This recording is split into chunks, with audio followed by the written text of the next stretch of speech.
ပရိသတ်များအားလုံးပဲမင်္ဂလာပါရှင်။ကျမတို့ရဲ့ Story Time for Kids YouTube Channel လေးမှာပြန်လည်ကြိုဆိုလိုက်ပါရရှင်။ကျမတို့ရဲ့ Channel လေးက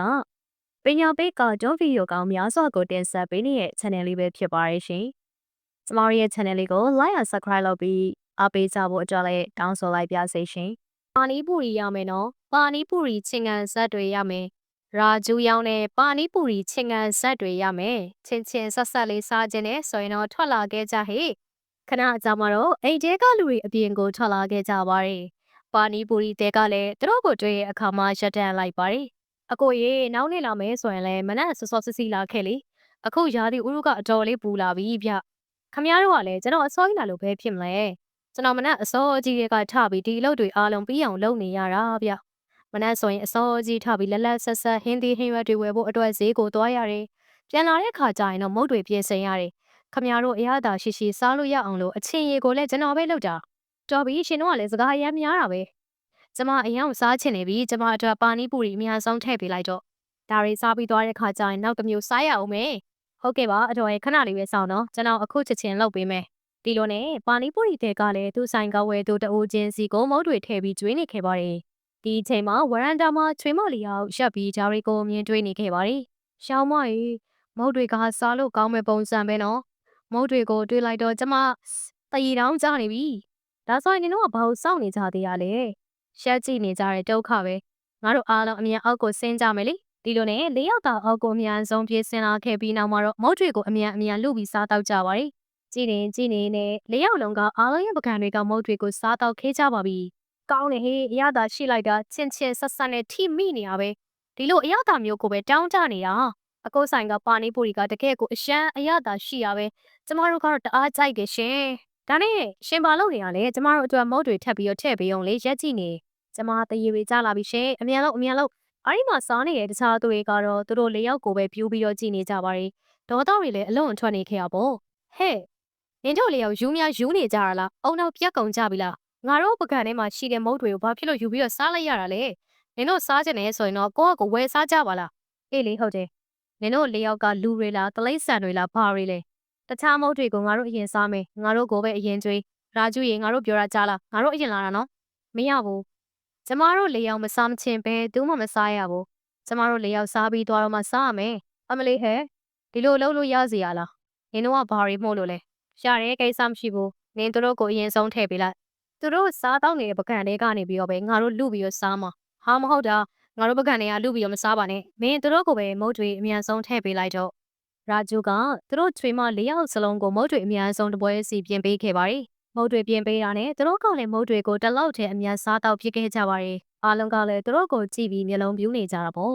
့နင်တို့၄ယောက်ကအမျိုးသမီးတွေရောဟုတ်ကြရဲ့လားဟဲမိတ်ဆာမတွေလားအဲ့ဒါကိုတော့တိတ်မကြခင်မှာအမားတို့လည်းတည်သွားလိမ့်မယ်ကဲရာဂျူဘာလုပ်နေရလဲငါတို့အတွက်အတော့ထပ်ပြီးတော့တုတ်ပေးအောင်ချင်းငန်ဆက်ထီမိမိလေးတုတ်ပေးတော့ရာဂျူကနောက်ထပ်တစ်ပွဲပြင်ဆင်ပေးခဲ့တော့ကိုသူတို့ကတလုတ်ထဲတစ်ချိန်နဲ့အမြန်ဆုံးစားတော့ဖြစ်ခဲ့ကြပြန်ပါရီနောက်ထပ်3ပွဲမြောက်4ပွဲမြောက်5ပွဲမြောက်6ပွဲမြောက်ကိုလည်းဒီပုံစံပဲစားနေကြတာပါခဏကြာမှချွေးမ၄ယောက်လုံးကတော့ရာဂျူးဆိုင်ကမုတ်တွေအားလုံးကုန်သွားအောင်စားဖြစ်ခဲ့ကြပါရီမုတ်တစ်ခုမှမကြံတော့တာကိုတွေ့ပြီးအားလုံးကလည်းအံ့အားသင့်နေကြပါရီရာဂျူးမင်းကတော့ရှိတဲ့မုတ်တွေအားလုံးသူတို့၄ယောက်လုံးကိုကျွေးလိုက်ပြီလားဘာဖြစ်လို့သူတို့ကိုမတားရတာလဲကျွန်တော်ကမုတ်ရောင်ပြီးတော့ထမင်းစားနေရတဲ့သူလေးပြေ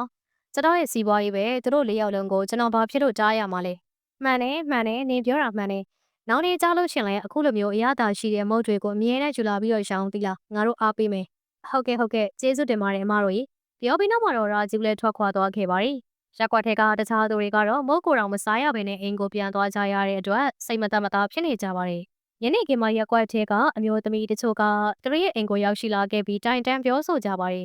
ီဒီမှာအမရဲ့ချွေးမလေးတွေကတရားလွန်လုံးနေရှင်ငတ်တယ်ဆိုတာလေအတိုင်းအတာတစ်ခုပေါ့သူတို့ကလွန်ကိုလွန်နေအစားအသောက်ကိုအလောက်ထိနင်းငံစားတော့စီရလားကျမရဲ့ချွေးမလေးတွေဘာများလုပ်သွားလို့လဲရှင်အတော်ကတော့အိမ်ထဲမှာအဲကွန်လေးဖွင့်ပြီးအေးစစ်နေရောမသိဘူးနဲ့တွေ့ပါတယ်နေ့လည်ခင်းတုန်းကရက်ကွက်ထဲပါနီပူရီတဲတယောက်လာတယ်လေ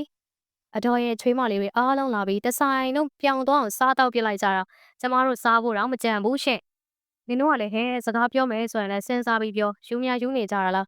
းငါချွေးမလေးတွေက၄ယောက်ထဲလေဆိုင်တဆိုင်လုံးကုန်သွားအောင်သူတို့ဘလို့လို့စားနိုင်ပါလေဟုတ်တယ်အမေရဲ့ရာသီဥတုတအားပူထားတယ်ဆိုတော့သူတို့ယူသွားကြတာပဲဖြစ်ရမယ်။ပါဇက်ပိတ်ထားစမ်းမှာအခုမှလာလိမ့်မနေပါနဲ့ မုတ်တွေအားလုံးစားသွားတာနင်တော့လေငါတို့အရှိမတွေနင်တို့မုတ်တွေအားလုံးကိုစားသွားတာမဟုတ်ဘူးလားဘာပြောတယ်အမေကလည်းဟုတ်တယ်လေကျမတို့မုတ်တွေကိုပဲကောင်းအောင်စားတာပါကျမတို့ချင်းကန်ဆက်အရသာလေးတွေကိုဘလောက်တောင်ကြိုက်လဲဆိုတာကိုအမေလည်းသိရသားနဲ့အရသာပြင်းပြင်းရှက်ရှက်လေးစားလိုက်ရရင်တော့ခနာကိုတစ်ခုလုံးလန်းဆန်းသွားတာပဲနင်တို့အလောက်တောင်မှငတ်လိမ့်မယ်လို့ငါလုံးဝမထင်ထားဘူးသီလားဘလို့ဖြစ်လို့ဆိုင်တဆိုင်လုံးပြောင်းသွားအောင်ကုန်းစင်သွားအောင်စားပြစ်လိုက်ရတာလေသူတို့၄ယောက်လုံးကိုတခါတည်းထိန်းထားလိုက်နော်မဟုတ်ဘူးဆိုရင်တော့သူတို့ကြောင့်လည်းကျမတို့အိမ်မှာရှိတဲ့ကလေးတွေပျက်စီးကုန်ကြလိမ့်မယ်တိလားပြောဆိုပြီးနောက်မှာတော့ရက်ကွက်ထဲကအမျိုးသမီးတွေပြန်သွားခဲ့ကြပါရီနောက်နေ့နေ့နဲ့ခင်မှာတော့ပါနီပူရီထဲပြန်လာခဲ့ပါရီဒီနေ့မှလည်းရက်ကွက်ထဲကသူတွေမရောက်လာခင်မှာပဲချွေးမ၄ယောက်လုံးရောက်ရှိလာခဲ့ပြီးပါနီပူရီတွေအားလုံးကုန်သွားအောင်စားတော့ဖြစ်ခဲ့ကြပါရီရက်ကွက်ထဲကသူတွေကမုတ်တစ်ခုတော့မစားရတဲ့အတွက်ကြောင့်ဘလို့ဒေါသအကြီးကျယ်ထွက်နေခဲ့ကြပါရီပါနီပူရီတဲရာကျူကတော့နေ့တိုင်းရက်ကွက်ထဲမှာမုတ်တွေလာရောက်ပါရီဒါပေမဲ့ရက်ကွက်ထဲကသူတွေကတော့မုတ်စားရတယ်လို့တခါလေးမှတော့မရှိခဲ့ပါဘူးငတ်လုံးနဲ့ချွေးမလေးယောက်လုံးကပဲအမြဲတမ်းမုတ်တွေကိုကောင်းအောင်စားတော့သွားတတ်ပါရီဒီရက်မှာတော့ဒေါသထွက်နေတဲ့ရက်ကွက်ထဲကသူတွေကဆွေးနွေးတိုင်ပင်ကြပါရီသူတို့လေးယောက်ကတော့လေတကယ်ပဲရက်ကွက်ထဲဘယ်မုတ်တယ်ပဲလားသူတို့ပဲစားနေကြတယ်သူတို့ကြောင့်လည်းကျမတို့လည်းဂရင်းပြတ်နေပြီရှင်ဟုတ်တယ်ရာသီဥတုကပူပါတယ်ဆိုနေမှအဝေးကြီးမသွားနိုင်ဘူးလေတခြားနေရာသွားပြီးတော့ပါနီပူရီစားဖို့ကကြတော့လေအရန်ကိုပြင်းတယ်ဒီလေးယောက်ကတခါတလေငါတို့အိမ်ကျဲကိုလည်းဝင်လာတဲ့ခါဆိုလို့ရှင်တော့ငါတို့ဧည့်သည်တွေအရှိမလည်းအဆက်ကွဲရပြန်တယ်သူတို့ရကမင်ကသူတွေကလည်းသူတို့မနိုင်ဘူးလားမသိပါဘူးဘာမှလည်းမပြောကြဘူးနော်အခုတော့ကျွန်တော်တို့ရှိမှနီလန်တစ်ခုပဲရှိတော့တယ်ကျွန်တော်တို့ဆန္ဒပြမှဖြစ်တော့မယ်နဲ့တူတယ်သူတို့၄ယောက်လုံးကိုဒီရက်ကွက်ကနေထွက်သွားအောင်လို့ကျွန်တော်တို့ဆန္ဒပြကြမယ်ဆိုရင်ရောတနင်္ဂနွေနေ့ဒီရက်မှာတော့ရက်ကွက်ထဲကသူတွေအားလုံးပေါင်းစုပြီးတော့ချွေးမလေးတွေရဲ့အိမ်မှာဆန္ဒသွားပြကြပါရီအားလုံးရဲ့အော်ဒန်တွေကိုကြားခဲ့ရတဲ့အခါမှာတော့ချွေးမလေးယောက်နဲ့သူတို့ရဲ့ယောက်ျားတွေရခမဖြစ်သူအားလုံးအပြင်ကိုထွက်လာပြီးကြည့်ကြပါရီမောင်းထုတ်ကြဟိမောင်းထုတ်ကြငါပြက်လွန်တဲ့အစာတောင်းညံတဲ့မိန်းမတွေကိုဒီရက်ကွက်ထဲကနေမောင်းထုတ်ကြခမရတို့ကဘာလုပ်ကြလဲပြီးတော့ကျွန်တော်တို့အိမ်ရှိမှာဘာဖြစ်လို့လာအော်နေရတာလဲဘာတွေလုပ်နေကြတာလဲကျွန်တော်တို့ရဲ့မိန်းမတွေကိုအိမ်ကနေမောင်းထုတ်ခိုင်းနေရလားဘာဖြစ်လို့ကျွန်တော်တို့သူတို့အိမ်ကနေပြီးတော့မောင်းထုတ်ရမှာလဲဗျာအထိပ္ပယ်မရှိလိုက်တာဟာမောင်းထုတ်ရမှာပေါ့မင်းတို့မိန်းမတွေကတအားကိုငတ်ပြက်လွန်းကြတယ်လေအစားအသောက်အရှိမဆိုရင်တော့သူတို့ကဘာကိုမှမမြင်တော့ဘူးသူတို့အရန်ကိုစားတော့ကြီးလွန်လို့ရက်ကွက်ထဲမှာငါတို့အဆက်ကွဲရတယ်သူတို့ကိုကြည့်ပြီးငါတို့အိမ်ကကလေးတွေကလည်းအစားတော့တောင်းညံ့လာပြီသူတို့ကြောင့်လည်းရာဂျူးရောင်းတဲ့ပါနီပူတွေကိုလည်းငါတို့တခါမှမစားရဘူးဟုတ်တယ်ဟုတ်တယ်ထမင်းဟင်းအနံမှုမွေးလေးရပြီဆိုရင်တော့ဒီ၄ယောက်လုံးကကျမတို့အိမ်ထဲထိအောင်မဝင်လာတတ်ပြီဒါဖြစ်တင်သလားပြောပါအောင်ဒါနဲ့အမေအမှန်အတိုင်းပြောရမယ်ဆိုရင်တော့ကျွန်တော်ကမမြင်အပ်တဲ့အမောင့်ပြောကားတွေကိုလက်ခံယုံကြည်ရသူတော့မဟုတ်ဘူးကျွန်တော်ထင်သလောက်ပြောရမယ်ဆိုရင်တော့သူတို့တွေဖုတ်များစီးနေကြလားမသိဘူးနော်အမေတီးတဲ့ဆရာကြီးတွေဘာတွေတရေနဲ့နဲ့လူတွေဘာတွေတီးရဲဆိုလို့ရှင်လည်းပြောပြအောင်သူတို့ကိုခေါ်သွားပြမလို့ကောင်းပြီလေကောင်းပြီဒါဆိုရင်တော့ငါတို့တခုခုစစ်စင်မှဖြစ်တော့မယ်ရှင်တို့အားလုံးဘာမှလည်းအလောက်ထိကြောက်ရွံ့မနေကြပါနဲ့ကျမတို့ကိုအချိန်3ရက်လောက်ထပ်ပြီးတော့ပဲပေးပါအဲ့ဒီနေ့ညနေခင်းမှာပဲသူတို့အားလုံးကလည်းတရေနဲ့နဲ့ဆရာကြီးနဲ့တွေ့ဆုံခဲ့ကြပါတယ်သူတို့ယောက်ျားတွေနဲ့ရခမဖြစ်သူကတရေနဲ့နဲ့ဆရာကြီးကိုသူတို့ကြုံတွေ့နေရတဲ့ကိစ္စရပ်တွေအားလုံးအကြောင်းကိုအမှန်အတိုင်းပဲပြောပြလိုက်ကြပါတယ်တရေနဲ့နဲ့ဆရာကြီးကလည်းချွေးမလေးယောက်လုံးကိုတတိချာချာစိုက်ကြည့်နေခဲ့ပါတယ်ပြီးတော့တဲ့အခါမှာတော့ပြောခဲ့ပါတယ်သူတို့လေးယောက်လုံးအကြောင်းကိုငါသိရပေါ့သူတို့ဘာတွေဖြစ်နေရလဲဆိုတာကိုငါကောင်းကောင်းသိတယ်လက်မထက်ခင်တုန်းကဆိုရင်တော့သူတို့ကပိန်ပိန်ပပလေးတွေပဲဘာဖြစ်လို့လဲဆိုတော့သူတို့ကတပတ်တစ်ခေါက်တောင်ထမင်းစားကြတာမဟုတ်ဘူးလေထမင်းစားခြင်းစိတ်လည်းမရှိကြဘူးတအားပိန်ကြတယ်သူတို့အရန်ကိုပိန်ကြလုံးတော့လေသူတို့ကိုလက်ထက်ချင်တဲ့သူဘယ်သူမှမရှိကြတာအဲဒီနောက်သူတို့ရဲ့မိဘတွေကငါ့စီကိုရောက်လာကြတယ်ဟုတ်တာပေါ့ဆရာကြီးရဲ့ဆရာကြီးကိုကျမတို့အခုမှပဲမှတ်မိတော့တယ်ကျမလည်းမှတ်မိပြီဆရာကြီးရဲ့ကျမရဲ့အမေကနွားနိုးဖန်ကွာတစ်ခွက်ထဲမှာဆရာကြီးပေးလိုက်တဲ့ဆေးပင်ဆေးမြစ်တွေအားလုံးထောင်းထည့်ပြီးတော့ကျမကိုတိုက်ခဲ့ရလေအဲ့ဒီနေရာစပြီးကျမတို့ရဲ့ဗိုက်စာတဲ့စားလောင်မှုကအရင်တုန်းကထက်အများကြီးတိုးတက်လာခဲ့တစ်ချိန်အကုန်လုံးဗိုက်စာပြီးစားပဲစားကျင်နေတော့တာကျမတို့စားစရာတောက်စရာကိုတွေးပြီးဆိုတာနဲ့တွေးရနေရမှာဝင်တိုးတော့တာပဲဟုတ်တယ်ဆရာကြီးရဲ့အလိုမဆိုဆရာကြီးကိုကျေးဇူးတင်ပါတယ်ဆရာကြီးကအဲ့ဒီဆေးတွေမပေးခဲ့ဘူးဆိုရင်တော့ကျမတို့၄ယောက်လုံးလက်ထက်ရမှာကိုမဟုတ်ဘူးတိလားမိဘအိမ်မှာပဲထိုင်နေရအောင်ပါဒါပေမဲ့အခုမင်းတို့ကငါတို့ကိုအသက်ရှင်ခွင့်တောင်မပေးတော့ဘူးလေရက်ကွက်ထဲကသူတွေမင်းတို့ကိုမောင်းထုတ်နေကြပြီမဟုတ်ဘူးလားရပါတယ်ဒါကတော့ကိစ္စမရှိပါဘူးဘလို့မဆိုသူတို့ကောင်းဖို့အတွက်ပဲငါလုပ်ပေးခဲ့တာအခုသူတို့အားလုံးကိုငါစီခေါ်လာခဲ့တာလေကောင်းတာပဲငါနောက်ထပ်စိတ်တစ်မျိုးဆက်ပေးလိုက်မယ်အဲ့ဒီဆေးကိုသူတို့ကိုတိုက်လိုက်ပါမင်းတို့၄ယောက်လုံးအဲ့ဒီဆေးပင်စိတ်မြစ်တွေကိုငါအရှိမပဲရေနဲ့တခါတည်းတောက်လိုက်ကြဒီဆေးကိုတောက်လိုက်ပြီးဆိုရင်တော့အရာအားလုံးပုံမှန်အတိုင်းပြန်ဖြစ်သွားလိမ့်မယ်ကြားလားဒီလိုနဲ့